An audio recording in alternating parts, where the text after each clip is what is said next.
All right, let me know if you guys can hear me. I actually had to switch computers, so this has been quite a stressful celebration already. Don't get it wrong. I was ready at 5 p.m., but of course, Windows is the most absurdly stupid operating system made by one of the most incompetent companies on earth, Microsoft. Microsoft, we innovate in incompetence. Oh yeah, I'm gonna blame Windows trolls because there's no reason it just would randomly not recognize a camera and I have to switch computers. And it's probably has to do something with Skype and a Windows update, but dear Lord, Linux is the best. Yeah, well, I'm not going to get into that either. So what I've done is actually unplugged the mic and the camera and plugged it into my laptop, which is now sitting in front of me on my desk next to the, you know, as usual, paperweight that our desktops tend to turn into because Windows likes to break them with updates. Every week? Microsoft just wants to break your computer for fun. All right, I'm trying to think of like how to do this so I can see your chat easily. Here's what I think. I have no idea how to manage this using a laptop in front of me. Okay. Yeah, I know. Congratulations. You know what I would love? Maybe if we get to 200,000 subscribers, Microsoft could hire some engineers that know how to do their job. Like maybe making a console that has a UI above 1080p, for example. Sorry, I have to say it.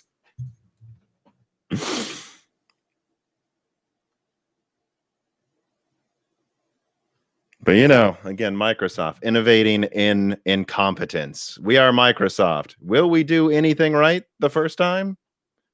Tune in to find out. Spoiler alert, we're not going to do it right because we're a monopoly. Sorry, I'm coming in quite hot here. Well, you guys are definitely going to get me very unfiltered, but that was kind of the point of this live stream anyways. Let me see. Is there any way I can manage this chat on my desktop so I can read your answers easily? Like, that's my problem here. Let me see what happens if I go to the live stream control panel. Maybe you'll still let me manage it from my desktop because this is just a nightmare using my laptop for both. Oh, no, this will work. This will work. Okay, so I can see myself on my laptop below me, but I can see the live chat in front of me, which is important. So, all right. Sorry for how amateurish this is coming off, but this has happened before. And instead of canceling the live stream, I always insist on getting it done. All right, so let me move this laptop around without disconnecting anything. Put this right over here. Again, and now I can see the data on screen on my desktop monitor. Okay. And just in time for the lighting to come through my door and blind all of you, right? All right. So I am situated. Let me zoom in so I can actually see your live stream. This one is, I mean, look, I expect you guys to ask me, what should I put for the first timestamp? Let's just put the first timestamp. Tom hates Microsoft. How about that? That'd be a fun first timestamp, right? And then let's see here. Okay. So I expect, so this is supposed to be, now we'll say, and then we'll put a timestamp at, what are we at here? 4 minutes and 30 seconds, actual start of live stream 20 minutes late. That's awesome. All right. Here we are. So this is the official start of the live stream, we will say. Welcome. This is supposed to be a happy celebration of hitting 100,000 subscribers. You know, let's crack one open. I'll answer any questions you guys have. I don't expect to get a ton of views from this live stream. I didn't put anything flashy like, you know, Xbox live stream, PlayStation live stream. You know, I'm very honest. This is me just for an hour talking to you guys about whatever you want. after hitting a milestone I thought I would never get. I mean, I'm going to be honest, guys. My actual goals for this channel were to hit 7,970 subscribers the first year and hopefully like 64,000 at most the second year. Maybe, like, I mean, 50,000 was kind of like a stretch goal, but now here we are at 100,000. This is my job. I'm looking at getting a bigger studio. It's honestly, I was talking to Dan about it last night, and he said to me that it's just absurd how successful this has become so quickly. Like I never thought I would hit this milestone. So I think we do need to take a chance to relax. If you tip me, I'll answer those questions. That reminds me, I also have Patreon questions I have to open up. Ask me anything about, Big Navi, Ampere, Intel. I'm sure that'll be most of the questions. But you guys can ask me about anything else as well. Like, let's do it, baby.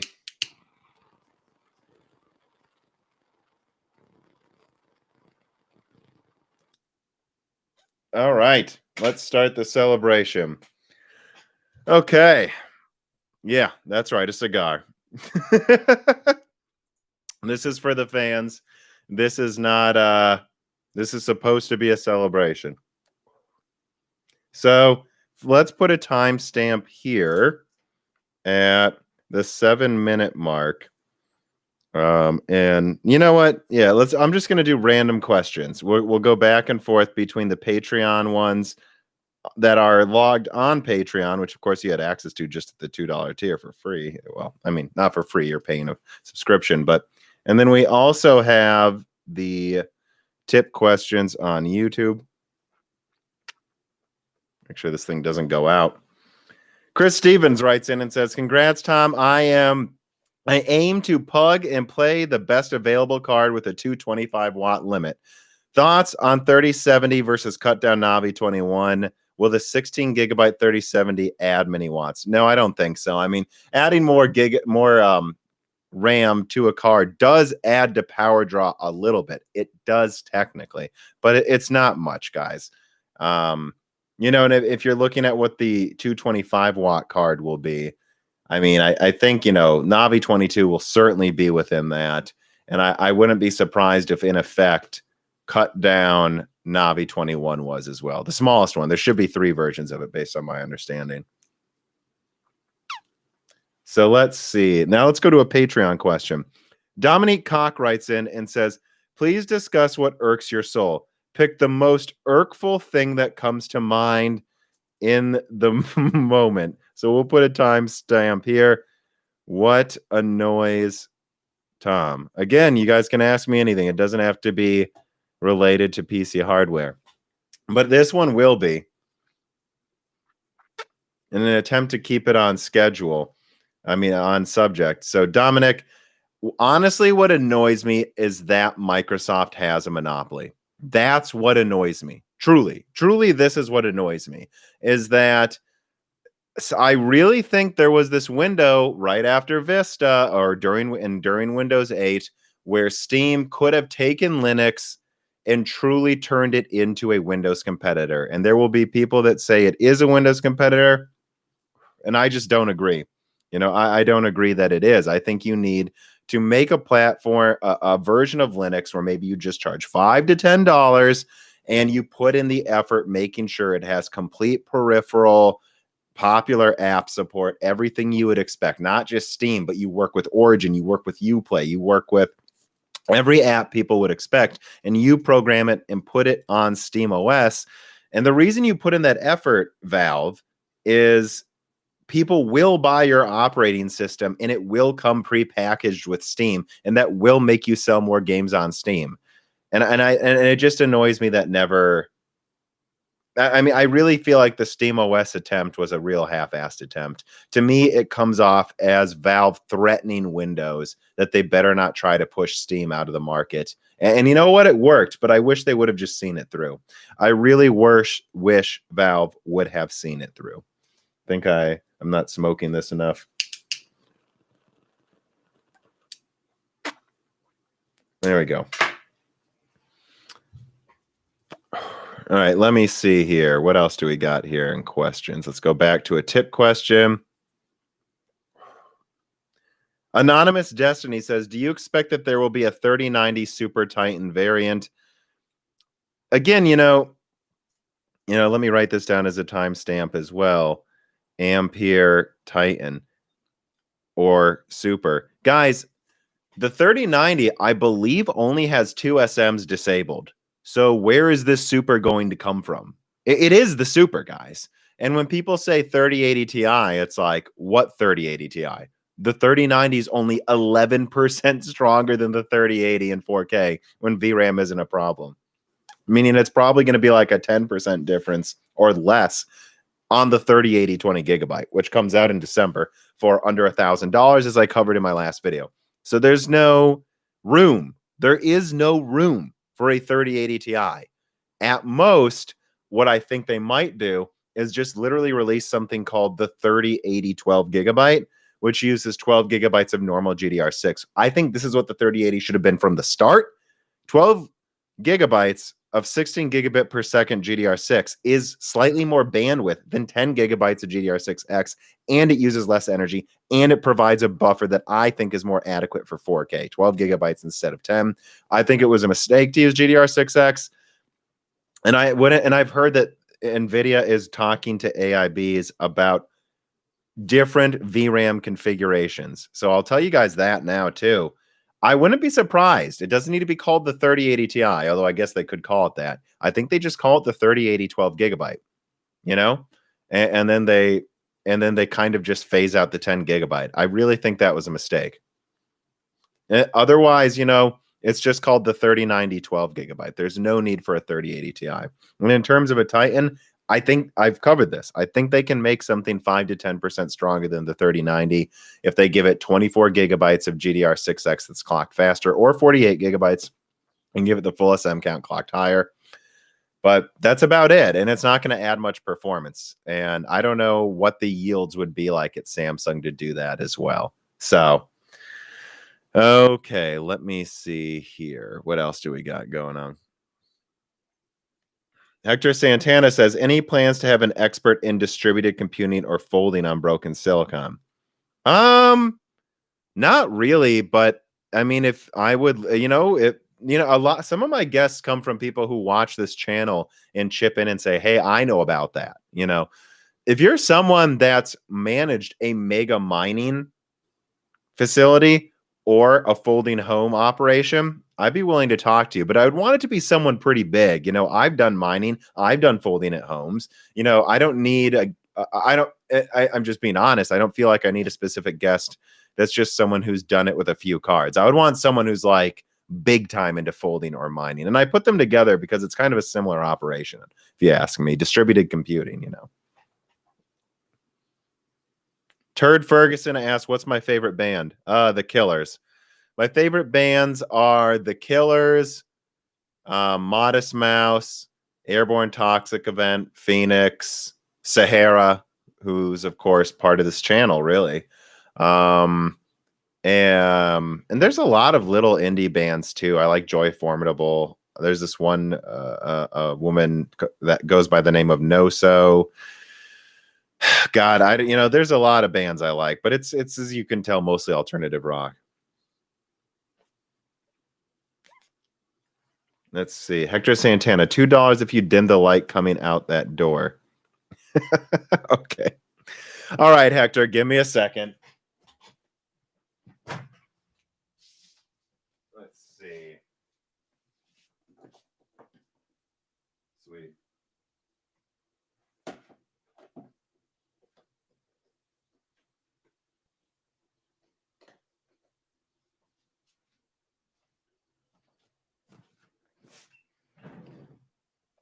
All right, so there you go, Hector. You ask and you shall receive. Revex says, does IPC have a theoretical limit, or can IPC keep increasing?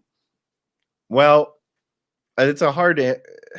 I think it's clear that at least for Intel, they were slowly running out of easy ways to increase IPC. Does that make sense?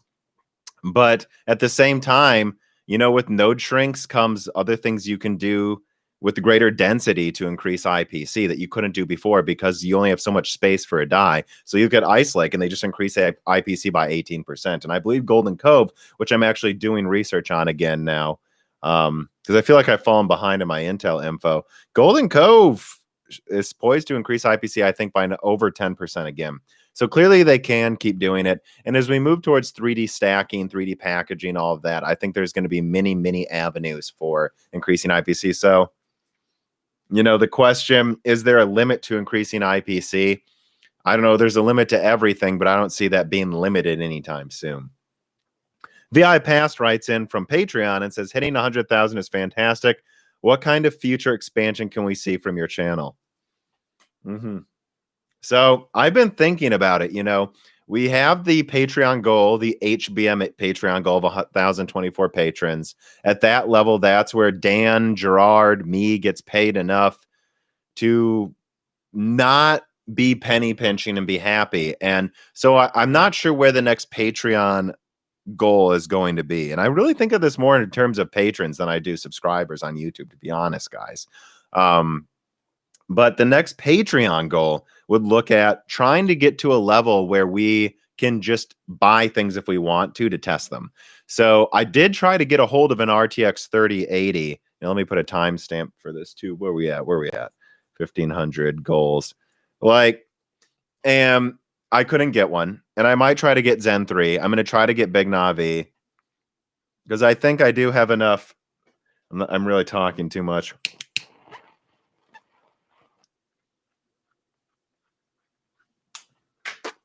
I really I want to get to a point, right now I'm considering buying the big releases just because I do have enough funding on Patreon to do that for you guys. But I want to get to a point where it's not even a question. I want to get to a point where if I want to test a 10900K, it's not like, well, can I afford to do that and get a 3080 and what? I want to just get it, test it. And I'd like to have someone who can help me do that. And I'd also like to have more of a producer to manage the podcast so that, again, there's less busy work involved. So Gerard can just edit it so that I can just do some research ahead of time and show up. Because there's like, let me give an example. So Broken Silicon 70, which many of you said was a very good episode with Dan. That was like, I put stories that I think we should talk about together on the script ahead of time over the course of a couple weeks. But the day that we recorded, I put in 3 or 4 hours just doing write-ups for articles, making sure it's in a good order, checking, vetting, reader mail, putting it all together. I would like to get to a point where someone else can kind of handle that for me and Dan and direct the podcast well, so that there's room to do more content, right? So that type of stuff, again, so getting to a funding level where we can afford to get any products we want to test for you guys, where we can have more help so that there's less delays, so you don't have this thing where if we record the podcast the day we want it to come out, I have to scramble and work. I've truly, last week I worked 12 hours, 3 days in a row, truly. And that's why I took the weekend off, because I just didn't have the energy. I'd like that to not be a limit anymore. So I don't know what Patreon level that would be. I don't want to just throw a bunch of numbers up and say that's the next goal. I want to actually put thought into it, like I did this Patreon goal and the last one, and go, at this funding level, we can afford this. Now, in terms of subscriber counts, I don't know. I don't really have them. I don't ever intend to be like a mega channel, but getting to 200,000 would be cool. That's all I can really say. Melodic Warrior says, will you celebrate with beer and pizza or cake and ale? Well, I'm celebrating with Final Absolution, my favorite beer sent by a fan, and a cigar. So, all right, I got to get to some of these tip questions. Okay. Congrats, Tom. Thank you, Jason. Zen 3 Gaming, 5800X versus 5900X. One full CCD with a smaller L3 versus 2 CCDs. I think the 5800X and 5900X are going to game the same. That's my simple answer. And that's why I keep trying to explain, right?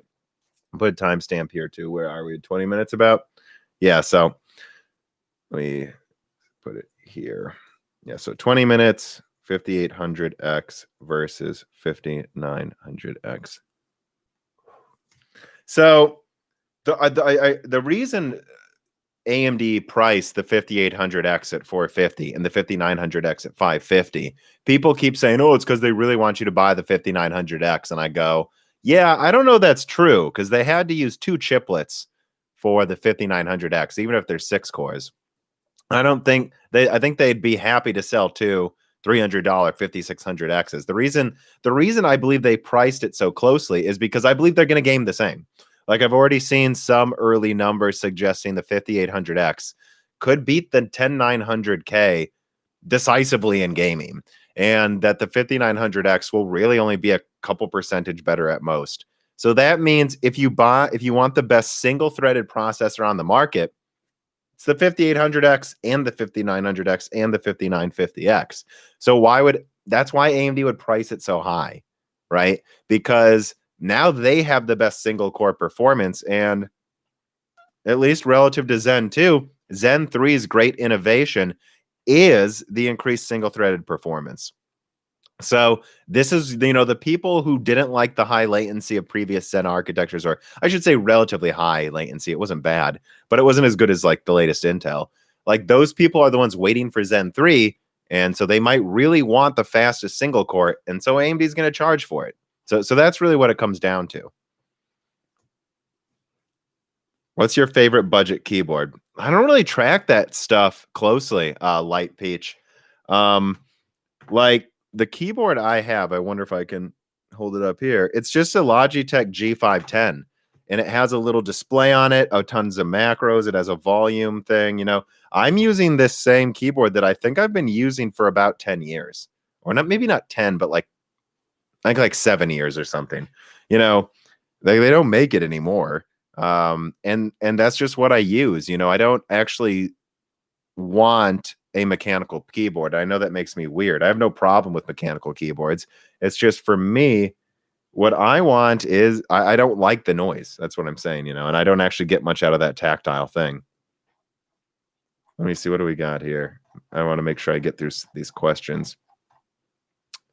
Drink, final absolution. I hope it just didn't delete a bunch of questions. It might have.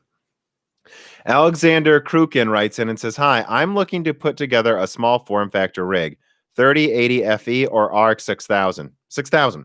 Now, look, if you're doing small form factor, I think you're just blundering if you buy Ampere. Guys, Ampere is not efficient. It's not for small form factor. It's not for laptops. It is what it is. If you honestly want small form factor, you should be waiting for Big Navi. I'm sorry. You should be. I think people keep thinking about the strongest Nvidia card and what can you fit into the smallest case, but Nvidia's not small anymore. They're not. They screwed up. They're stuck on Samsung. MZF says, especially for AI machine learning workloads, it seems CUDA and MKL are better than AMD's ROCm. I've heard the opposite from some people, but I know they're more established. What's your opinion on AMD software stack?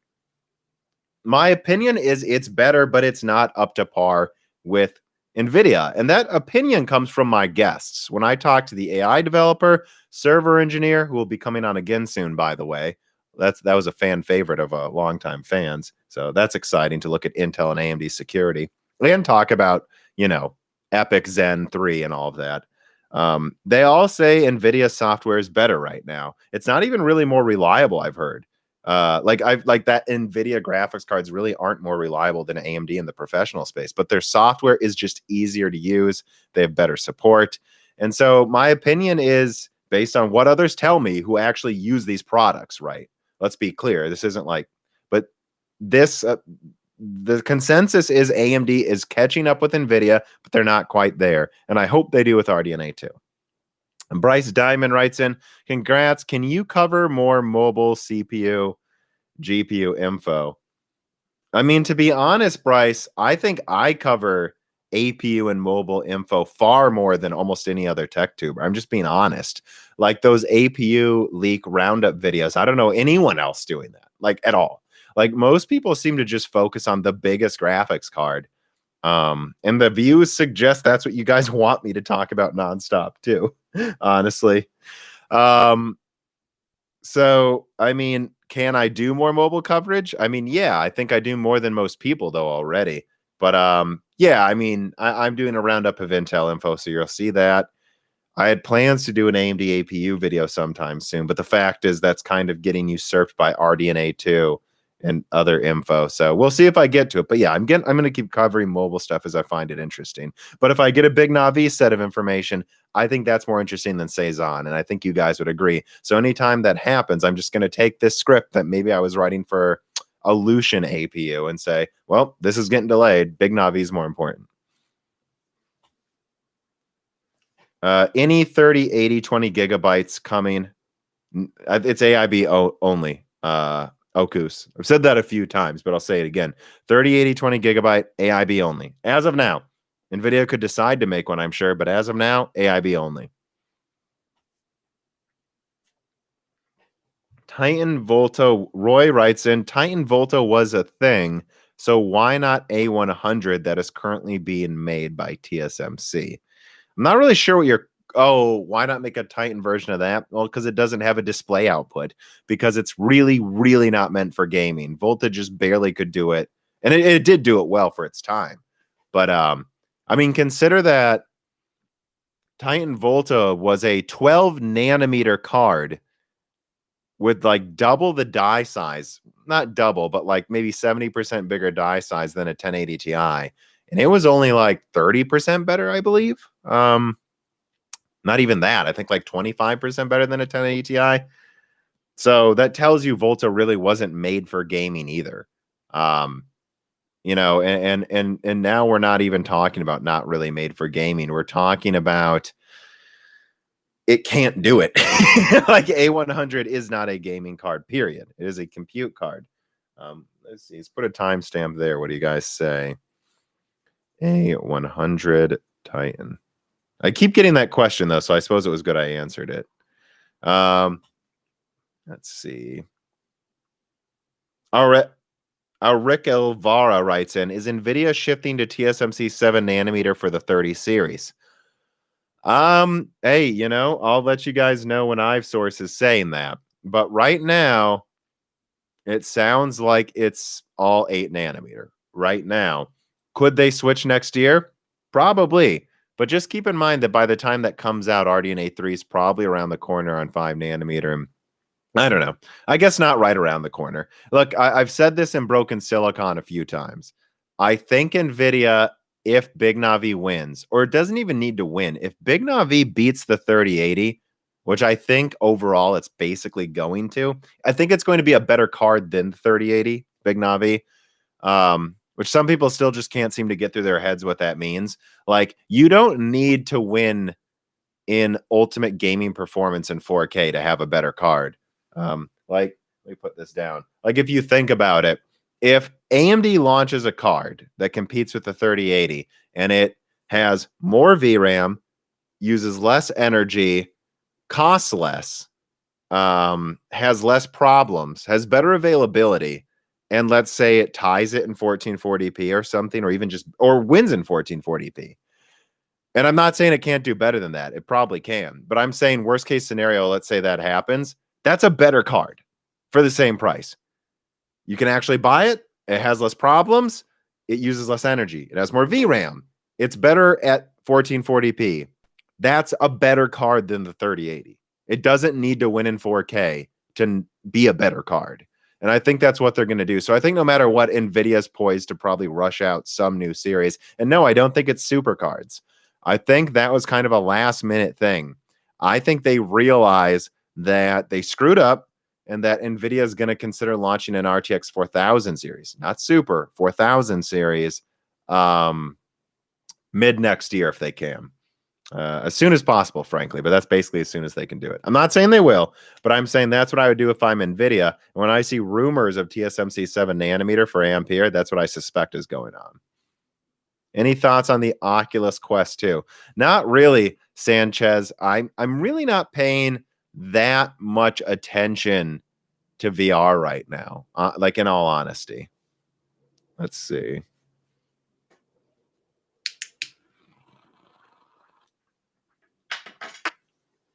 Okay, so let's see if we can. All right, let me see if I can get through some of these patron questions. Do you think the additional teraflops will be noticeable for the Series X? No. James Kitchens asked that question, and I've said it from the start. The difference between 10.3 and 12.1 teraflops is nothing. When like, I don't want to get into it because fanboys get mad when I talk about the consoles. No matter what I say, some fanboy is going to get mad at me. But no, that teraflops thing means nothing. It means nothing. Like, I don't know how many times we have to see teraflops not matter. Like, and it's not to say it's not to say that having a more powerful graphics cards core, right, isn't better, but like, in and of itself, 10 versus 12 teraflops does not tell you which one's better at gaming. It doesn't tell you that. That's not, no. Otherwise, Vega would have been better than the 1080 Ti, but it wasn't, you know. And you can say it's because it's the same architecture, but it's not. It's not the same architecture. They both have their own customizations. This is painfully apparent by now to anyone paying attention to these consoles. Dilo says, have a beer on me. Well, I am.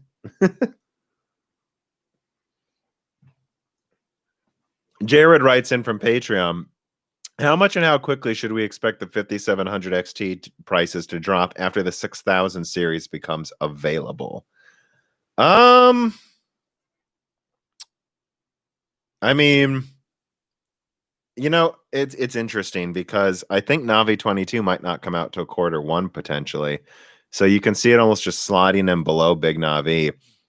But I think they'll drop by a decent amount. However, I'm already seeing. Has anyone noticed this? I saw an ad on Twitter from Sapphire for a deal for Black Friday, I believe. And it may have been Cyber Monday for the 5600 XT. But I think that's something to watch, right? Like, how many promotions from Sapphire will we see that are 2 weeks away, right? That show like a 5600 XT for 250. Because if that's all they're advertising as a sale 2 weeks from now, I'm not sure how big of a price drop there's going to be.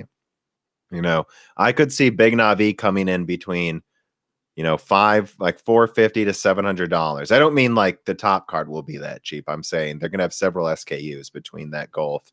And then you could see like them not really having a need to drop the price on the 5700 XT. Like, I think they're just going to kind of phase it out and then roll in Navi 22. So, you know, I guess we'll see though. But I mean, let's put it this way. If they do drop Navi 22, well, the 5700 XT is still $400. Navi 22 is going to probably be stronger than a 2080 Super. You know, probably just nipping at the heels of like I mean, probably not as good as the 2080 Ti, but probably close enough and come with 12 gigabytes of VRAM. So that's a lot better than a 5700 XT, and I think they can charge $400 for it. So that should tell you that the 5700 XT is probably about the performance Navi 23 will have. So I think 5700 XT drops to below 200 or something. If Navi 22 and 23 were to launch, well, the 5000 series still were commanding the prices we have now. Does that make sense? I think that makes sense. Let me write that down as a timestamp.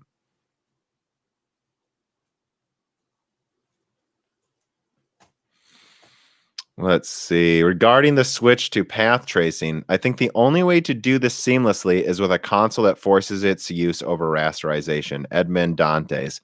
Yeah, I don't know. Because we talk about this in the new Broken Silicon. I think we're like 5 years from a notable amount of fully path traced games. So with that in mind, you know, that's not going to be till the PS6 then. The way I see it is you need a decent amount of mainstream games to attempt a path tracing mode, right? Path tracing only mode, but that would require way stronger graphics cards. And it's like anytime you design a graphics card for ray tracing first before rasterization, which Ampere clearly didn't do that. Ampere clearly went for rasterization again. You know, it's like, how much of this die are you wasting on ray tracing performance? It's almost like you need 1 year Nvidia or AMD to say, like, either say, hey, we're going to lose on purpose in rasterization, but our ray tracing will be twice as good, which I almost expected Ampere to be this year. or you need them to have two architectures, one for ray tracing and one for rasterization, depending on what you want to do. And that reminds me of the early days. Well, not the earliest days, but the days of graphics cards where you had literally like a 2D part of the graphics card and a 3D rendering part, which we just don't need anymore. Like, you're gonna have to have this point in time where, like, and that's a decision Nvidia made, where they lost in certain performance metrics, but they're like, hey, we can do this really well. That's kind of what you got to do with ray tracing, I think, on PC first. Let that play out for a couple years, and then a console adopts it. Because I don't think the consoles are just going to do that first, because that's such a risky move, and it's really, really risky for Nvidia to do that, to say we're just going to lose in rasterization this year. We're going to focus on ray tracing. But at least it's just 1 year they lose. Whereas if a console does it and it screws up, that's 5 years down the toilet. So I really think it has to be a PC thing first. I do. And then a console will adopt it. Question on Patreon from Stefan Hart. I'll see if I can get to it. How much and how quickly? So let me see what other questions we got here. Potatoes Our Life says, can we see the first video you ever made that you never released? Well, if you go back to one of the last podcasts from late last year, I actually showed a couple clips of my first video. That was an MX150 overclocking video. Now, fans will note that I did an MX250 video eventually, which was actually highly regarded and is still used a lot by people, because so many people are still buying MX powered laptops and they want overclocking, like an overclocking tutorial. But like, if you want to see clips of the first video that never got released, you got to go to one of the late last year podcast episodes. It's the one that has a circle around my face and an arrow pointing to it that says dork. So find the YouTube version of that podcast, and you'll get about 10 seconds of that first video. Potatoes Are Life. Valko Malev says, what is your favorite beer? Mine is Final Absolution, which I have right here. And I think Dan's is Blonde Fatale, or he likes a lot of stouts too. I actually don't remember Dan's favorite beer off the top of my head. Anthony Bonham from Patreon writes in, will the higher IPC and lower latency of the 5600X be enough to make up for the delta in threads compared to the PS5 and Series X? Well, the PS5 and Series X use Zen 2, so will it make up for that delta?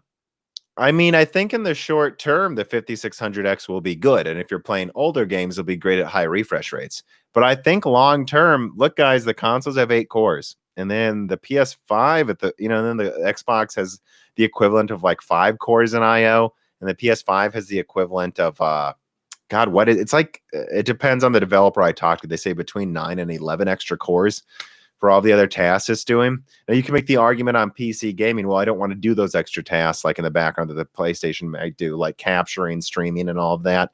But I mean, the fact of the matter is, 8 cores is, I guess this is Zen 3 and that's Zen 2, but no, I don't think 6 cores of Zen 3 trumps, all of the IO and 8 cores in the consoles.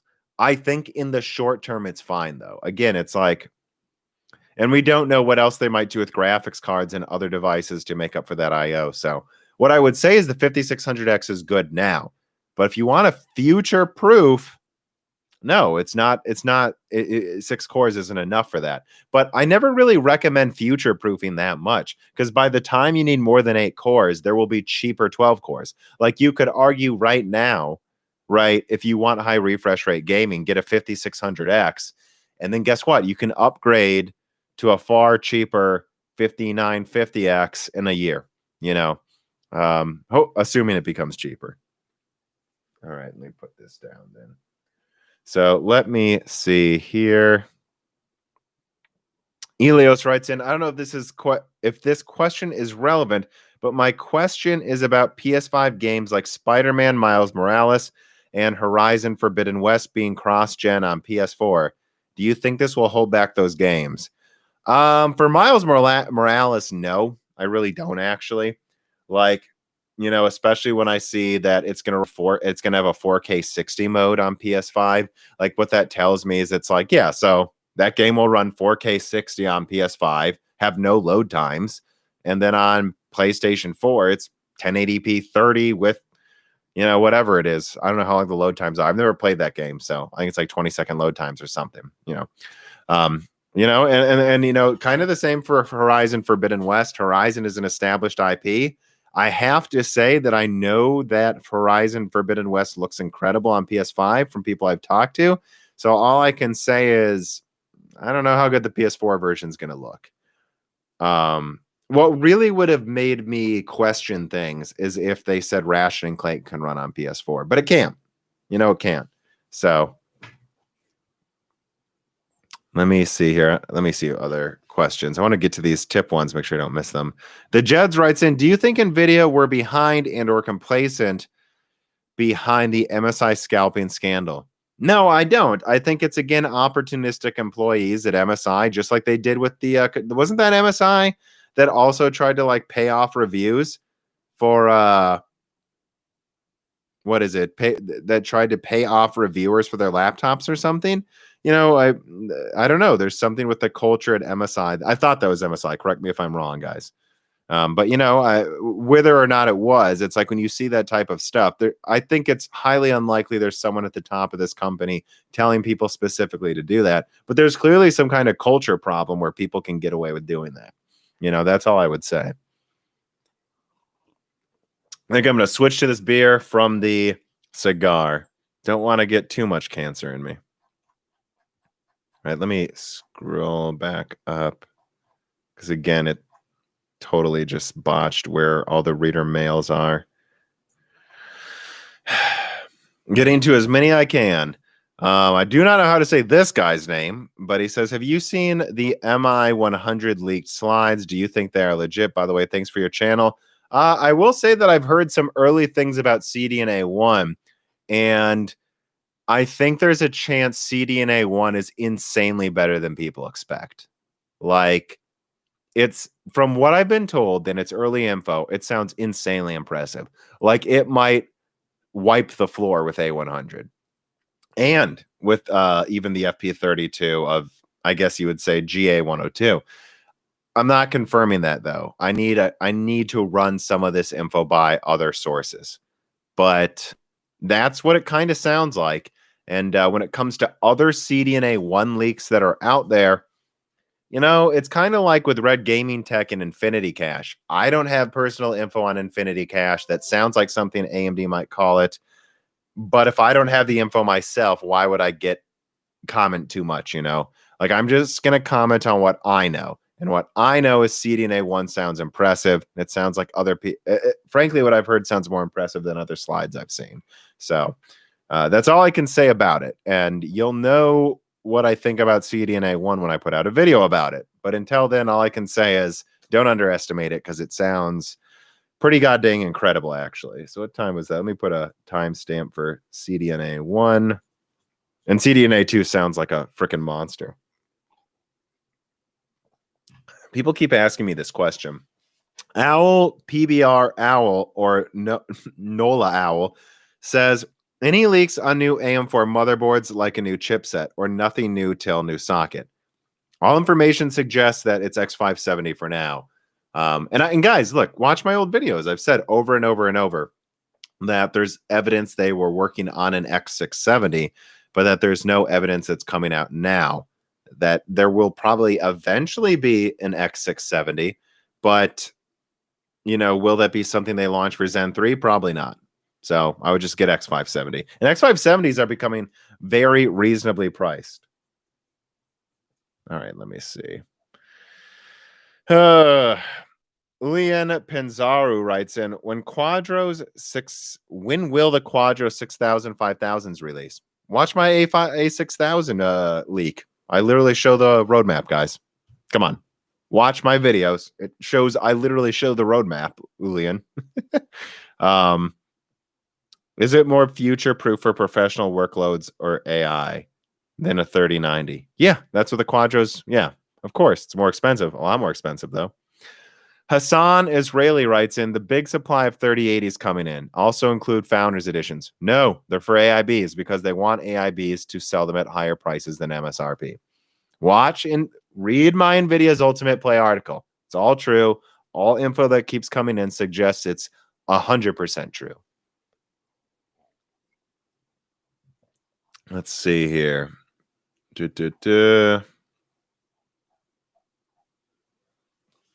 Third gamer, would a 2080 Ti be better for editing than a 3070?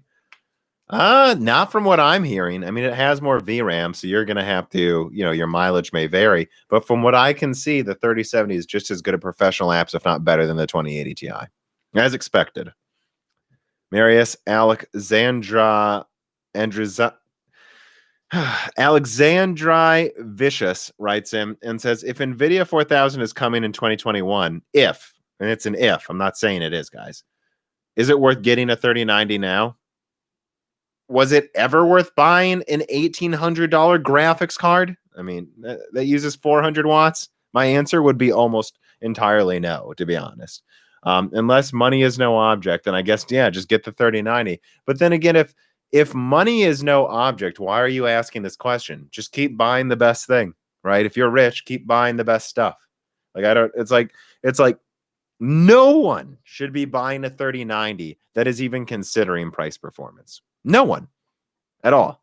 That doesn't, you guys, it's so expensive. It's more expensive than 2 PCs of what most PC gamers have. And you're asking me if you should save money by waiting. And it's like, if you have to even consider the price of the 3090, you should not be buying it, in my opinion.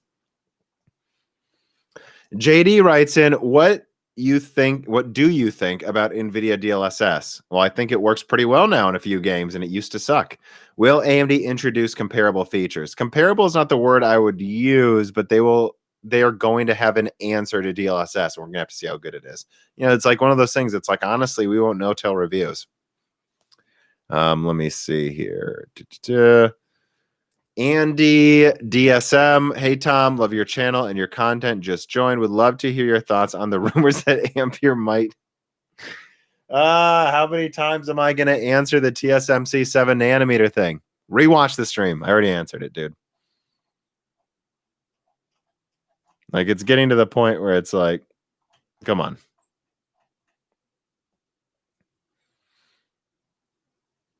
All right, let me see. It just reset the chat for some dumb reason again. Is cash Lewis says 1992 asks, is cash the answer to everything since AMD seems to add more of it to every product they make? Well, it's not the answer to everything. Well, it is kind of the answer to cache moves data you need closer to the cores. That's good. It's faster. It's lower latency. Those are things that help performance. But cache takes up a lot of space. So you need to be smart with how you implement it. You can't just throw tons of cache at the problem because seriously, go look up how big Zen 2 cores are. They're tiny. They're I think they're 5 millimeters squared per core or something. And I believe a CU in, which let me just make sure that's correct. I believe a CU in RDNA 1, 4.2 times 40. Yeah, that's correct. One compute unit, so 64 stream processors in RDNA 1 is 4.2 millimeters squared, between 4 and 5 millimeters squared. That's it. One CU is just 5 millimeters squared. And adding, I believe, 32 megabytes of cache is 32 millimeters squared. So think about how much space. So you could have had 16 more or 20 more compute units instead of 32 megabytes of cache. And again, I may be screwing up the math, but I think I'm making my point clear. It's a balance. You can't just, cache is good. You want cache. Everyone wants cache, but it takes up a lot of space. And so implementing it correctly probably takes a lot of a lot of design work, and then some guessing and checking. And I believe that's why there's been so many RDNA 2 models that we've seen tested, is they're not sure the perfect balance of bandwidth and cache. And I think what they've decided is enough cache for 4K and a 256-bit bus is the way to go. So I think that answers your question. Let me put a timestamp there. I think that was actually a fairly intelligent answer for someone smoking a cigar and drinking a heavy beer. Let me see. Yeah. I'll put the timestamp. Should everything have tons of cache? Tons of cache. Okay. Let me see here. What else do we got? Sundar Subramaniam. I know I screwed up your last name. I'm sorry. How do you think RDNA 2 cards will age relative to Ampere? See, this is hard because I compare Ampere to Vega, right? In that it has a bunch of bandwidth, a bunch of compute. They're big, powerful cards on paper. So, to a certain degree, Vega has aged really well, but also to a certain degree, the 5700 XT is really kind of out aging it.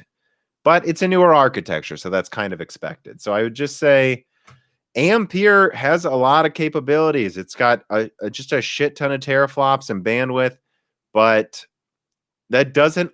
So that means Ampere will never be weak, right? Ampere's in Vega will never turn out like Kepler. Kepler was overly complex and actually didn't have a lot of stuff you would have expected for how big the die is. But at the same time, that doesn't mean it's organized as effectively as a smarter design. And so if you look at some of the more intelligently designed architectures of the past, they tend to age pretty well too. So we'll just have to wait for reviews. I think RDNA 2 will age probably very well. I think Ampere will probably age pretty well too, but it uses more energy. So it's up to you what that means, you know? So I guess that's my answer. So he goes on and says, is it GCN versus Kepler? No, I don't think RDNA 2 versus Ampere is going to be GCN versus Kepler.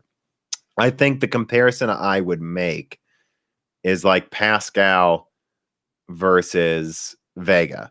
Whereas, and you might say, oh, so Pascal, so that means, no, guys, Pascal has aged well. Like, I know people are, the 1060 has aged better than I expected. Pascal's aged pretty goddamn well, guys.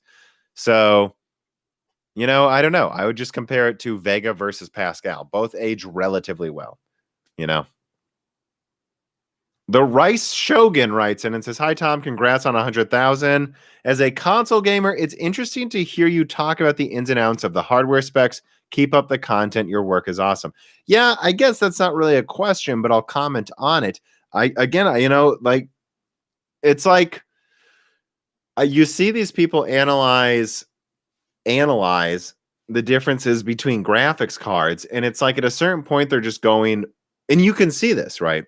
This mistake where people thought for some bizarre reason teraflops mean performance, and it's like, are you actually analyzing these graphics cards if all you do is say this one has more bandwidth, this one has more teraflops? Like, it's not that simple.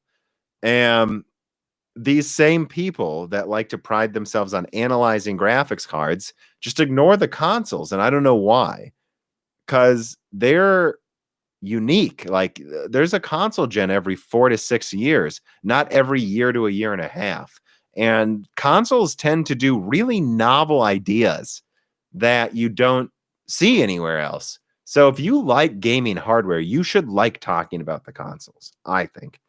I don't like the PS4 Pro has 64 ROPs and FP16 a year before Vega 64 launched. In effect, the PlayStation 4 Pro was kind of a hybrid between Polaris and Vega, which is a really interesting design. And if you look at how the games run on the PS4 Pro, it seems every bit as capable as the Xbox Series X, except it can't run ultra high resolutions. And it's really interesting to analyze these consoles. And then you look at the Xbox One X, and the Xbox One X is a 384-bit RX 590, basically. Like, it has more stream processors than the 590, but it's clocked lower slightly. So it's like, it's basically a 384-bit 590, and that's interesting. And look at that. If AMD would have released a 384-bit Polaris card, It looks like it would have, beat the 1070, and you wonder why they didn't do it, So like, I don't know. I don't know why people don't look at the consoles the same way I do. And I gotta say, with the crap I have to deal with on Windows, like the older I get, the more I'm like, dude, I'm liking consoles more and more. I just plug it in and it goddamn works. Chris W. writes in and says, congratulations, sir. It's been fun watching your channel grow over the past year. Oh, thank you. It's been fun growing with you all. Irie Wolfman writes in, Wolfman, I believe I was a Wolfman before I shaved. Buy a 3600X and 5700X instead of a 5600X. And again, so this is another one of those classic questions. Do I buy stuff now or wait for Zen 3? And he's basically asking, should I get Navi 22? Like, I think you buy if you need to buy. Like, here's the problem, Wolfman. I don't know what graphics card you have right now, right? Like, do you have a R9 380 or better? Then you're probably gaming in 1080p fine. Or do you just have like an RX 560 or 750 Ti, which is way weaker than the 560, by the way. I don't know why I grouped those together. Well, then I don't know. Maybe you want to upgrade now. Like, what games are you going to play? Like, maybe you want to, like, it's a random example. Maybe you haven't played Mountain Blade Bannerlord yet. And you're like, I'm going to take Thanksgiving week off. And I just want to play Bannerlord. This is an example. Just an example. Well, then maybe it's worth it to you to buy now. Of course, if it's Thanksgiving week, you can probably afford to wait for Big Navi, can't you? So it's just, I don't know what you have now. I don't know what your priorities are, Wolfman. So I really can't answer that question because I'm not someone who just jumps out and goes, oh, you just get that. And it's like, I need to know all of the variables to answer that question. So in general, what I would say is the cheapest 8-core Zen processor you can get, as long as you're only gaming at 60 hertz, is what you should get. And then if you have a decent graphics card, you just buckle down and wait for good prices to come with the newer products. That's my advice. It's like if you have a 1700, right? Like let's say you're shopping and you see a Zen 1 1700 1800X, a Zen Plus 2700X for $100. That's better price performance than anything right now in Zen 2 or Zen 3. It just is. It's $100 for 8 cores. And if you're only gaming at 60 hertz, that's all you need. So get that, get an X570 motherboard, which are reasonably priced now, and batten down the hatches and wait. Zen 3 will get cheaper. And by the time you want to get better performance, those processors will be cheaper. That's my general advice when it comes to a graphics card. Again, honestly, I don't think you get a 5700 XT right now. I actually don't.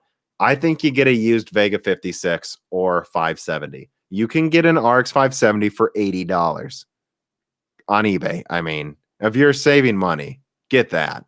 Or get I don't know. Last time I checked, Vega 56s went for under 200. I don't know if they do anymore. So that's my answer. I think I really took a long time to answer it. All right, let me see here.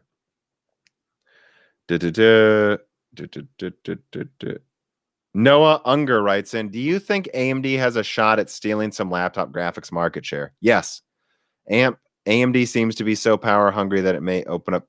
Ampere seems to be so power hungry that it may open up the space for Big Navi. Yes, I think, yeah. But short answer is yes, not financial advice. Light Peach writes in, should I upgrade my 2070 Super Founders Edition to RDNA 2 or wait? I mean, I would sell that. I mean, like, what are they going for? I'll answer your question. Well, let's go. Let's check. Let's go on a little field trip, kids. Let's go to eBay. RTX 2070 Super. Really? That's how much they're going for? As far as I can tell, you could sell a 2070 Super on eBay right now for $450 or more. I would definitely sell the shit out of that. You kidding me? 2070 Super for $450? The 30, and I know they're going to have a lot of stock available if you watch my last video. Sell. That's my honest answer. If the money matters to you. I don't know if you're playing a game now and can't afford to. Paul Galvin writes in and says, I'm a PC gamer and I bought a PS4 only to be involved in my friends' party chats.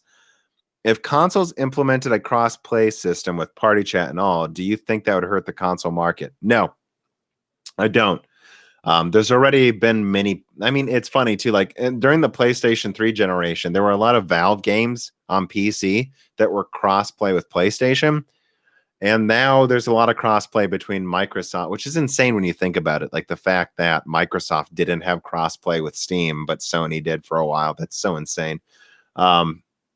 Microsoft's less stupid now for sure in that regard. But at the end of the day, I think people use a console because they want to. Like I really think people underestimate the point of a console, which is that you plug it and you turn it on, it works. Like that's that. Let me see here. Crash and Burn Racing. How does 1440p look on a 4K monitor? Honestly, on my monitors, it looks fine. Like it looks fine. Like I don't know. I know this is something I've seen people say before, and obviously different games upscale better. Let me be clear. Different games are way better at upscaling than others, but in the games I've played, like I play Metro Exodus in 1800p, and I play State of Decay 2 in 1800p. Maybe I play Metro Exodus in 1440p. I think I play that, and it looks fine. You know, it doesn't look bad at all, in my opinion. So I don't know if it's a good monitor. It seems to upscale fine. I don't think now if you get one of those like cheap Korean or Chinese knockoff monitors that has a nice panel, those tend to have like horrible upscaling chips or not even really have an upscaling chip. And so if that's the case, then it probably looks worse. But if you get a high-end 4K monitor, it looks fine to me to run it in 1440p. Absolutely fine. Marwin asks, how about Big Navi performance in Blender? Yeah, I don't have a specific thing to say, but I've heard it's pretty good in 3D modeling applications.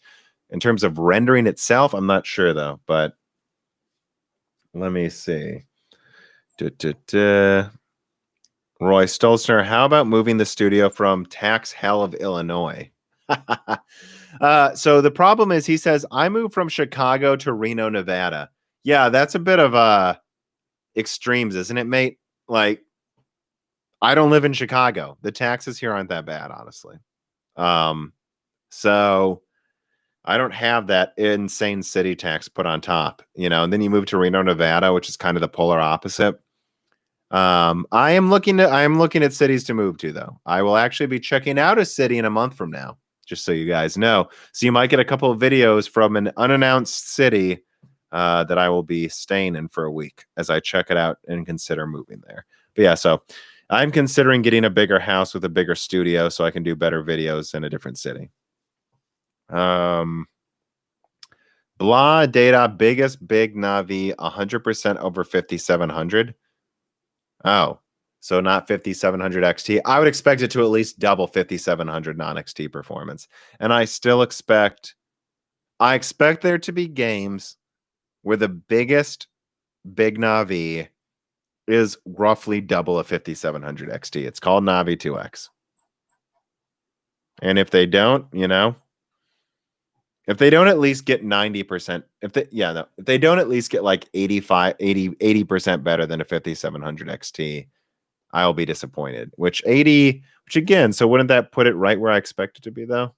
Like 1.8 divided by 1.45. So that's like 25 to 30% better than a 2080 Ti, which is what they showed. Yeah, that's why I find it so funny is people are like, how strong do you think Big Navi is going to be? It's like, oh, they showed it. It's around a 3080, guys, which is about double a 5700 XT. About. There will be games where it is.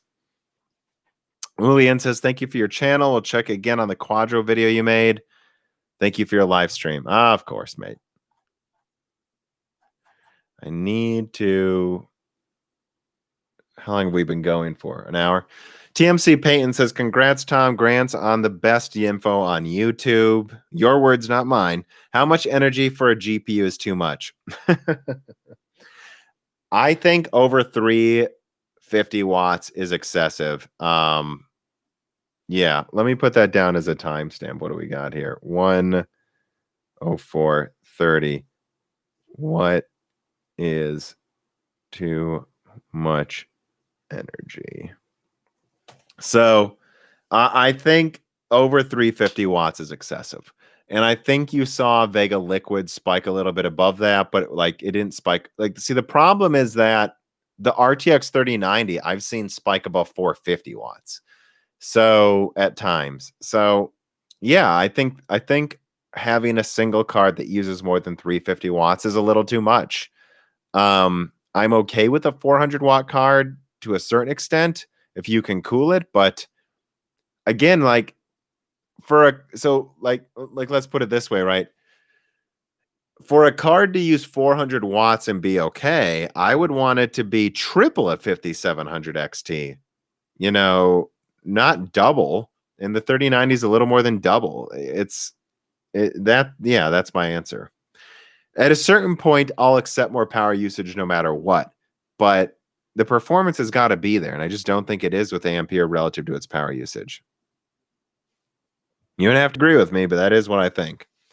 And again, it's like there's a difference too between 200 and 150 watts. Like, I don't think it matters. If your card uses less than 250 watts, I don't care about the power usage. Really, I don't. But once you get above 250 watts, it becomes more and more of a problem, harder and harder to cool. That's what people who argue with me in the comments about me saying Ampere uses too much energy don't seem to comprehend in their head, is that I have no problem with the 580 being like 160, 180 watts and the 1060 being 120 watts. I have a problem with a card using 400 watts. Like, once you're below 250, who cares how much energy it uses, honestly? But once you're above 350, it's like, Jesus.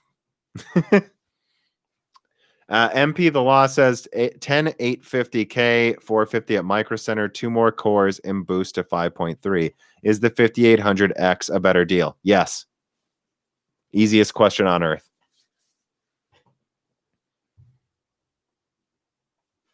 Guys, don't buy Comet like it's a joke. It's shit. Bookum3N writes in, what do you think about the Mesa ACO Linux compiler? I have no answer to that, man. I'm sorry. Have I gotten through most of these? I have an MSI X470 Gaming Plus with an R5 1600. This is 9th Prey. Getting a great deal on an R9 3900X. Will the motherboard's VRMs be enough? I don't know the ins and outs of every single motherboard, dude. But yeah, I mean, it'll work. You need to look at specific reviews, though.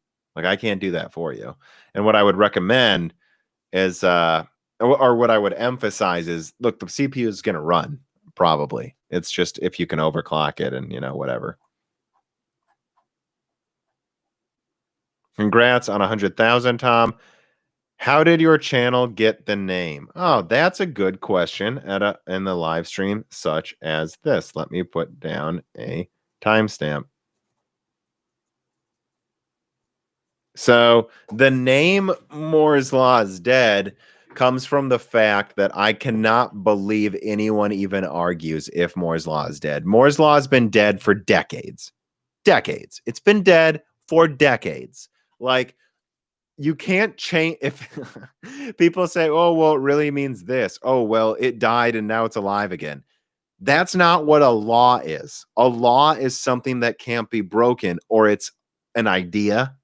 So it's Moore's idea that he put in a paper. It is not a law. And the idea that anyone regarded this as a law blows my mind. Like, and so that's where the name of the channel was actually originally Moore's Law Has Been Dead, as in it died a long time ago. But I decided to shorten it to just Moore's Law is Dead, because Moore's Law Has Been Dead is not very catchy. So, yeah, I mean, that's where the name came from. I cannot believe anyone even argues with that. It's not up for debate. And the fact that you see Intel, and what's so funny too is the companies that talk about Moore's Law the most, besides TSMC, of course, who's the only one who seems to have something similar to it anymore. Like, the fact that Intel keeps talking about Moore's Law is hilarious when they're the ones not following it the most. It's not about Moore's law. There's other ways of increasing performance, and just getting tunnel vision on node shrinking is a mistake that's almost destroyed Intel. Hope you have another amazing year. Thank you, Ricardo. Scott Ravitz, congrats on sub goal. What do you think about 2000 megahertz F clock rumors of Zen 3? I haven't heard that Zen 3 is going to have I have not heard that Zen 3 will have a substantial FCLK clock increase. And in fact, I'm starting to see info that suggests it's almost the same. Zen 3's IPC comes from the fact that it's a new architecture with redesigned cache, inter-core communication. It's not the FCLK. So I can't comment on if it will overclock better, but I've heard, it's running on the same motherboards. I don't think FCLK is going to be, maybe it'll clock a little higher. I would expect that. But I don't think that's like something to focus on.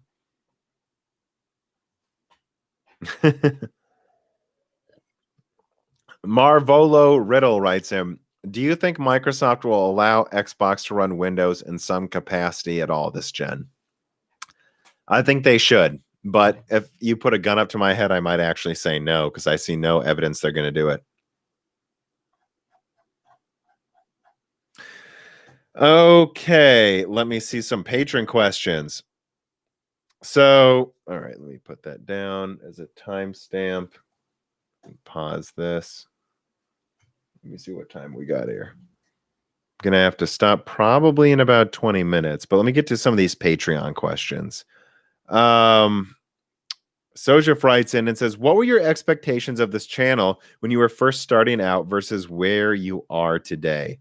In hindsight, was there any pivotal aha moments that changed the course of your channel?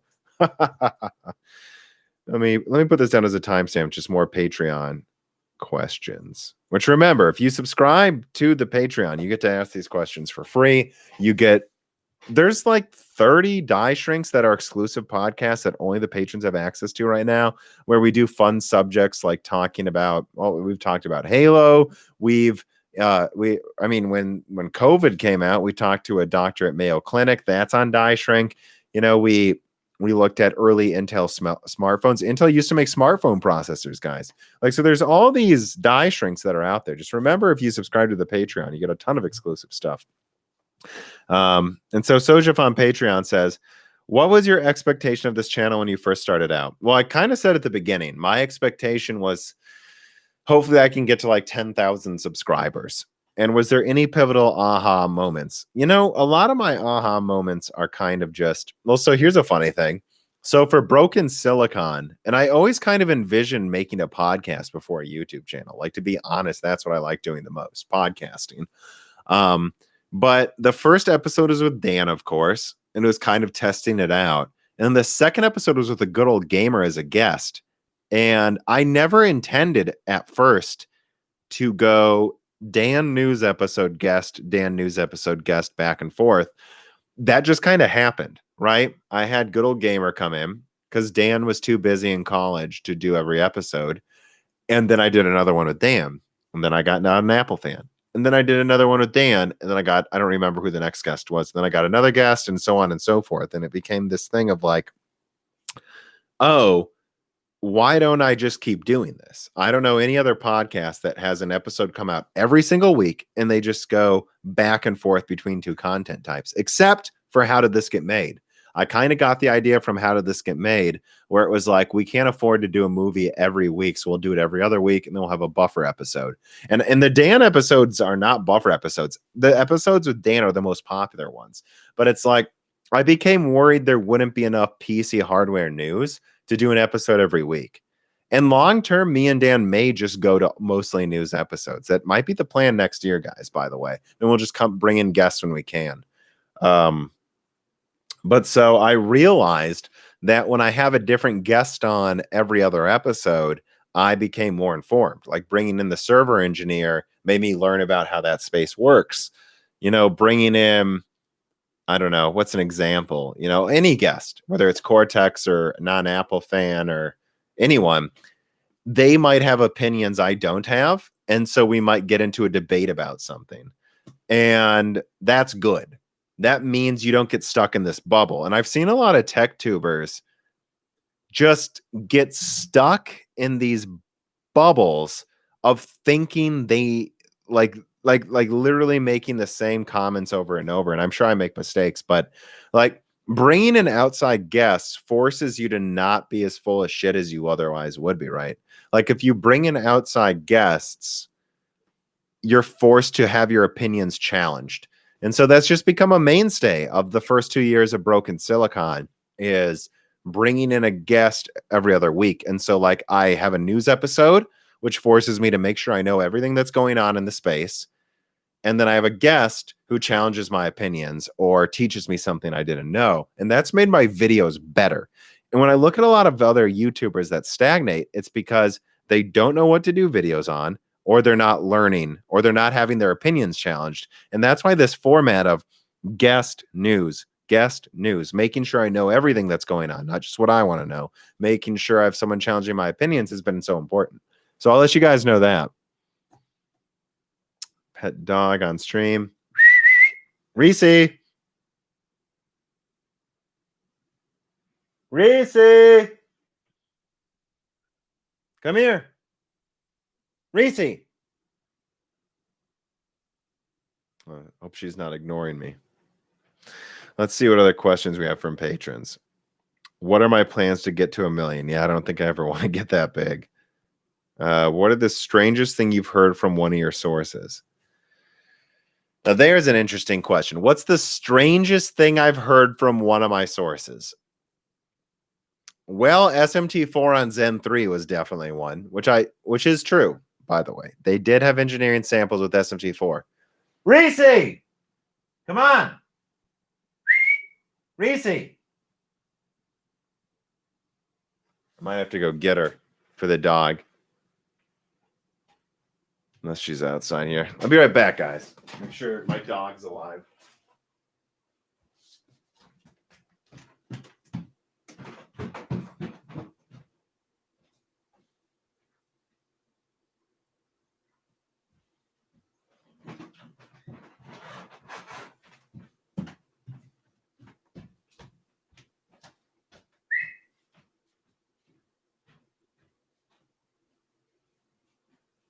Reese! Oh, shoot.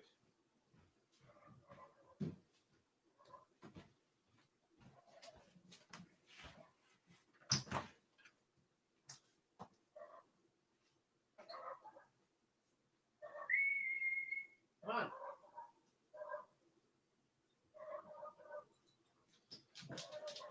Come here.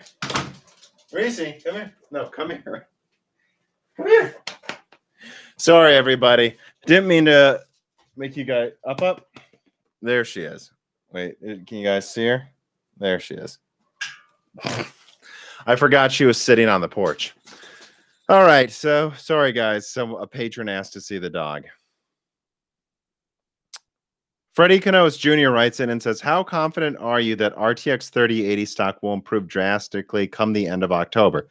100%. Guys, I didn't make up the Nvidia Ultimate Play article. I didn't make that up. 100%. Please share an embarrassing story between you and Dan. Oh, God. Let me...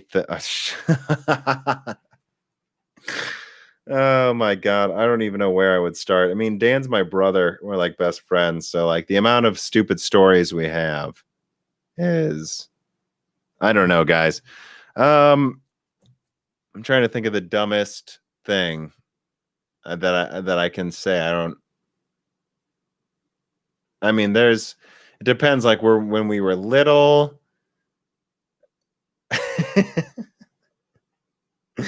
I don't know. Like, I mean, when we were kids, we'd like, I don't know even where to start. I'll come back to you. You ask that on the reader mail for Broken Silicon. That's when I'll answer that. Because I'm blanking right now.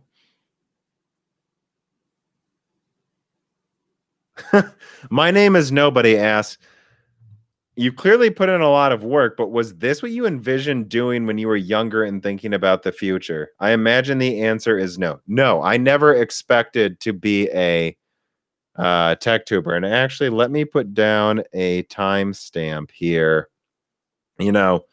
Like I've oscillated between primarily gaming on console and on PC. And I'm going to be honest, because I saw some people, I haven't seen a tip question ask this, but I'm going to answer it now.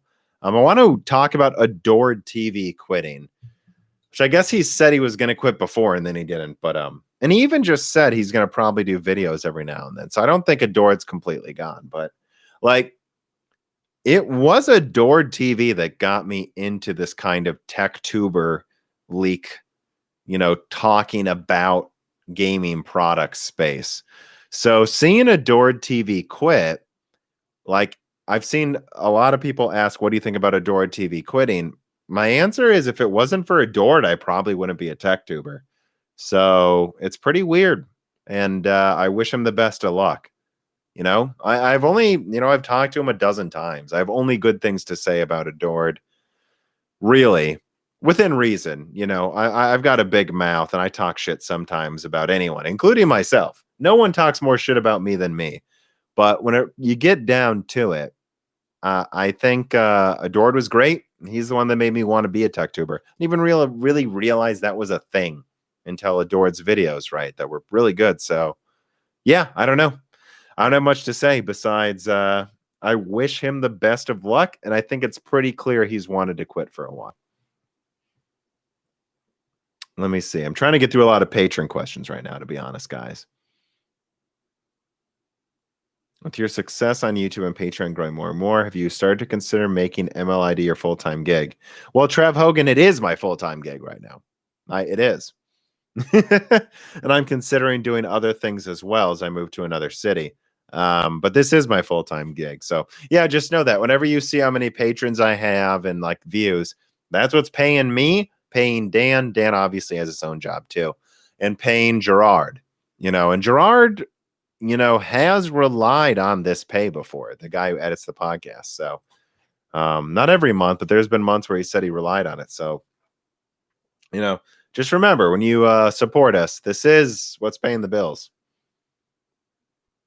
Let's say it could boost to, if Nvidia got to TSMC 7 nanometers from Joachim Hagen, how much would it improve their cards? Look, if Nvidia puts Ampere on 7 nanometer, I think you immediately reduce the TDP, or let's just say power usage, by 20% and increase clock speeds by 10%. I think it would literally, or 20%. Like, I think it's literally, you will take those Ampere cards and instead of running at 1.9 gigahertz, they now run at like 2.2 gigahertz. And now instead of being 350 watts, they're like 280. Like, just right there. That's the improvement you can get. And as far as I can tell, the GDR6 speeds are somewhat limited by the memory controller. And so I bet they could clock the memory faster too.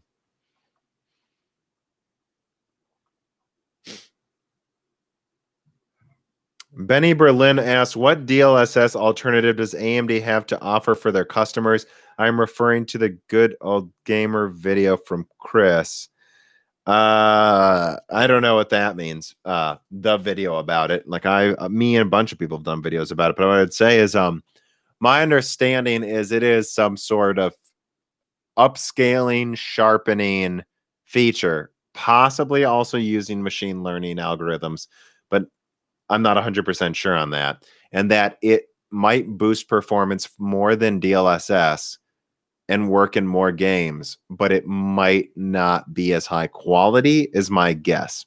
But I'm not 100% sure. But that's what I would tell you. Oh, you're referencing the Nvidia ARM idea of like upscaling old school games to... Yeah, I don't really think, Benny Berlin, that AI upscaling like DLSS is some magic bullet, like I think some people think it is. I think it can be, but frankly, I think it's a bit naive to just think that DLSS is going to make Final Fantasy VII look like Final Fantasy VII Remake. It's not. Like, it isn't. But I do think there's things it can do long term. And yeah, just assuming it's going to do stuff like that is like, no, I don't think so, guys. But yeah, we'll see.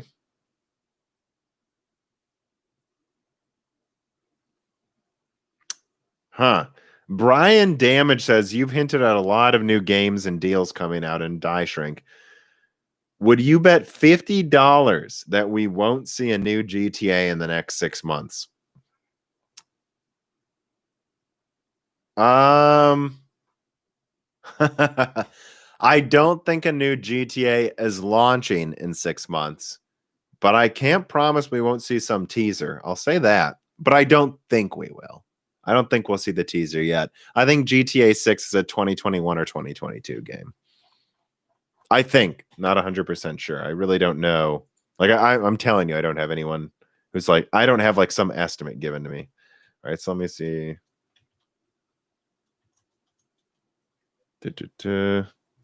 So I think that's most of the patron questions. I tried to get through a bunch there at the end.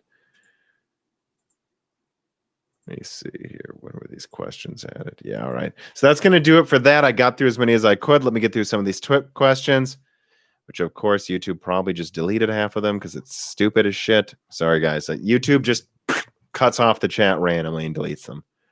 Tom, Scott Rabbit says, Tom, congrats on the subscriber goal. What do you think about the 2000 megahertz F clock? Oh, I think I already answered that one. Yeah, I did. Okay, good. So it didn't cut off anything. Sinu.com says, is there market new processing unit decompression? I don't really understand that question. Mentat tag says, will you have my baby? Nope, no interested in kids right now. Tiki Tuki says, kind of upset I missed the first part of this, but glad I was here as part of your big milestone. I cannot wait for more coverage. Thank you. Colin Dublin says, AMD said way back when that PC would get Big Navi first, but unless they're announcing Big Navi for November 5th as well, that won't be true, right? Huh. Yeah, I don't know. I think Big Navi launches first half of November. So doesn't the Xbox launch November 5th? Xbox Series X launch date November 10th. Yeah, so I think Big Navi could launch before the consoles. It could. I wouldn't rule it out. I think what I heard was the 10th, the 11th was their target, but of course we don't know for sure. Moore's Law's dog is alive. Pleb PC writes in, what do you think could be the legal ramifications for Nvidia price fixing the market? No, they could get sued. Is the answer. Spire 107, have you heard anything on potentially bad QC on 3080 Founders Edition card? My Founders Edition hits 80 to 100% fan speeds on auto settings, despite the core at 68 degrees Celsius. Is it from the VRAM? Probably. The VRAM gets really hot in Ampere. That's probably what it is, Spire. I don't think GDR6X was a good decision. Clust writes in, what decision would you want? What cities would you want to move to and why? I'll be honest. I'm looking at Nashville and Austin, Texas. And it's because, yes, there's the low taxes. Yes, they're growing cities. And kind of, you know, I'm not that interested in moving to the coast personally, although I move anywhere for a good job. But also there's a good stand-up comedy scene. And again, I used to do stand-up comedy before the quarantine. So let's see. Robin Cafalo writes in, congrats on 100,000. Love the podcast. What do you make of Imagination Technologies entering the consumer GPU market? Are we returning to the GPU heydays? Let me look. Imagine Technologies. Yeah, I don't know. I don't know much about this, so I'm not going to pretend I do, you know. But I've long said that I think we could get to a point where we have more GPU competitors in the space again. Intel's coming. There's Jingjia. There's ARM. You can make an ARM graphics card for desktop if you want to right now. They have the IP. It's out there. And I think it works on the latest APIs, but someone just has to scale it up and do it. But no one is. You know, so are we going to return to the GPU heydays of 10 competitors or more? No, I don't think so. But I think there will be more competition soon. Not. All right. I'm just saying this is the guy's name. He says, not gay. Should I buy a 5700 XT now or wait for a potential 5700X? I mean, the 5700 XT has more cores, like 40 versus. He's probably referencing 6700 XT in the last sentence. I would wait. If you need to get a graphics card, and if you intend to get a new card soon, like the newest ones, I would just get a used 570 or Vega 56.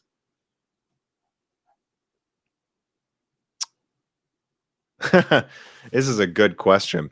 Stefan S writes in, what is your prediction on lifetime sales for this new console generation? I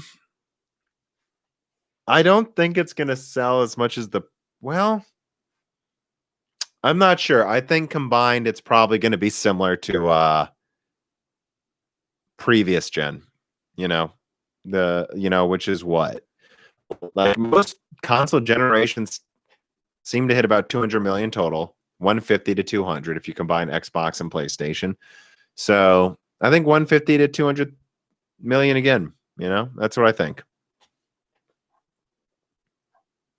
Stefan Hart writes in, is Rocket Lake retaking the gaming crown with Zen 3's price drop? Yeah, probably.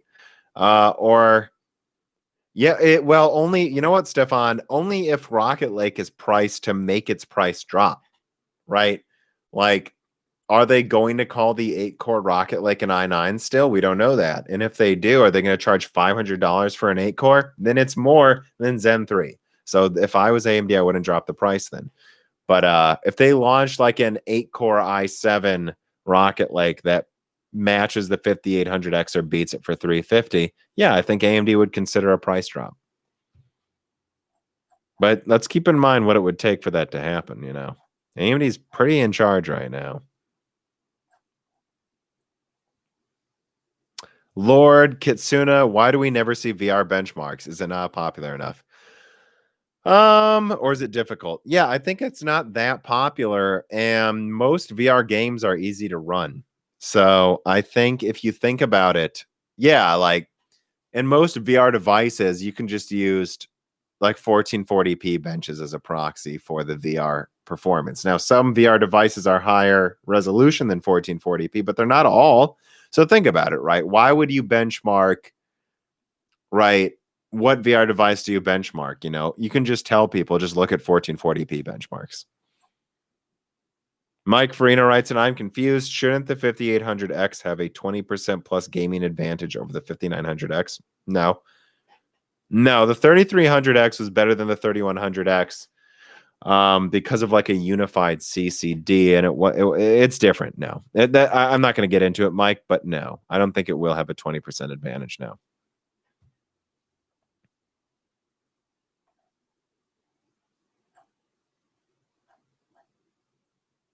Congrats on what is this? Congrats on 100K. Any news on mid-range GPUs? I don't know if I should wait for a 3060 or a 6600 XT or just go for a 2060 now. I would wait. And I think we've talked about this. The 3060 is around a 2080, and Navi 22 should be around a 2080 Super. So should. Again, I'm not as sure about Navi 22 stuff. Spire writes in, following up on the 3080 VRAM temps, some batches of founders don't throttle. Mining Ethereum, some do, including mine. Bad mount, vapor chamber, I don't know, maybe worse yield. Someone said I skipped questions. Did I? Let me look. I think I got them. I got the ones that are popping up for me still. Congrats on 100K. You're super helpful. Zen 3 for 5050 Adobe CC 1440p gaming. Do you think a 5800 will be good, or should I go 5900? If all you're doing is, I think Adobe favors faster cores too, doesn't it? I don't know. I would go with the 5900. I would, honestly, over the 5800. All right. So I think we're going to wrap up with this soon. Oh, I just got a tip. Samala Goal. Hope I said that right. Well, I have an LG C9 with HDMI 2.1 and G-Sync. Would it support the new AMD 6000 series? My understanding is FreeSync can be implemented. It should be implemented, but from what I've heard, it might not be. That's my answer. All I know is I believe mine supports FreeSync anyways, and it works fine. Will PCIe 4.0 riser cables make any difference over 3? Like the newer the PCIe is, the harder it is to keep signal integrity this good. So a riser cable for PCIe 4.0 would be pretty expensive. That'd be my answer. Glaucoma.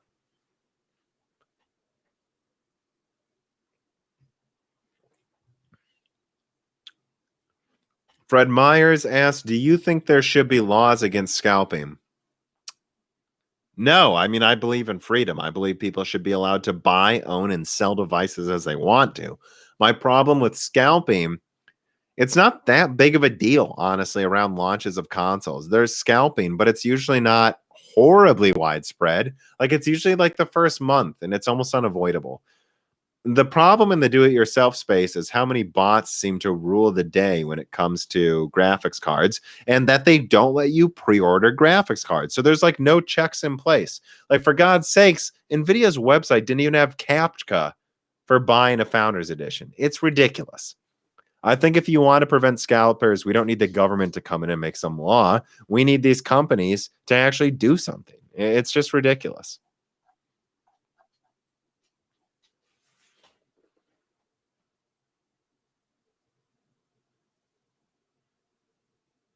Well, I do more forum cop videos. I've considered it, but yeah.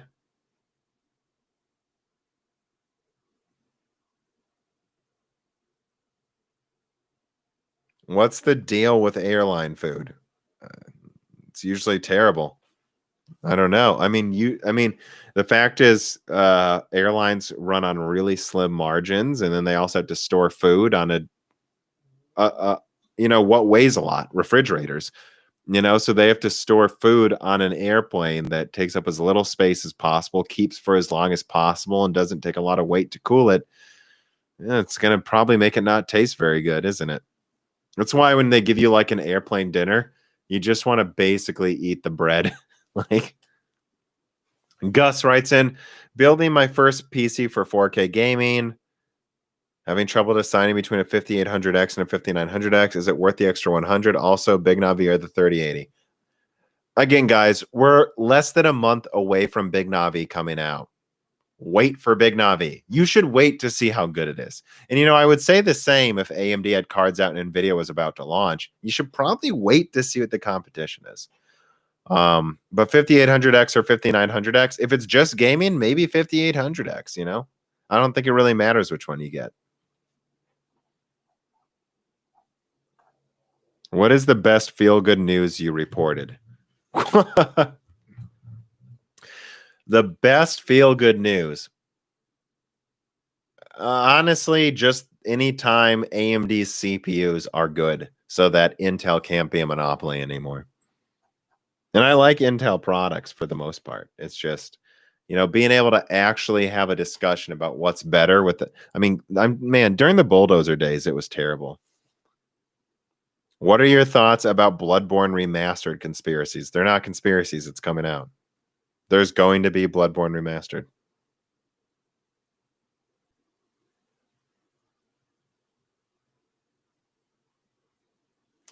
Do you think, let's see. Yeah, I think this is going to be it. I'm going to give it one more minute, but I think that's it, folks. This was meant to be a fun celebration, and I'll throw the timestamps in there, although the timestamps are kind of all over the place, if we're being honest. This was meant to be more relaxed. Sorry that it started 15 minutes late and with tons of, I don't know, right? It's something with a Windows update screwing up camera recognition. This happens every now and then. Hopefully it won't affect my videos, but I'm glad I got it working. 5700 XT or 5700X. I don't know what type of question that is. I would say definitely don't get the 5700 XT right now. Try Linux. Why? So I have to compile something every time I want to use the camera? Is that why I should use Linux? Why do I always remove the live chat afterwards? I don't. It's usually there when I check it.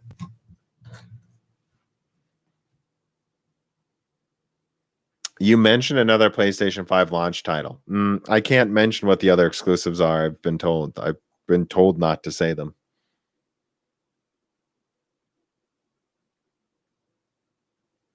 Yep. So that's definitely it. I'm seeing a lot of questions I don't see as worth answering. So, all right, guys.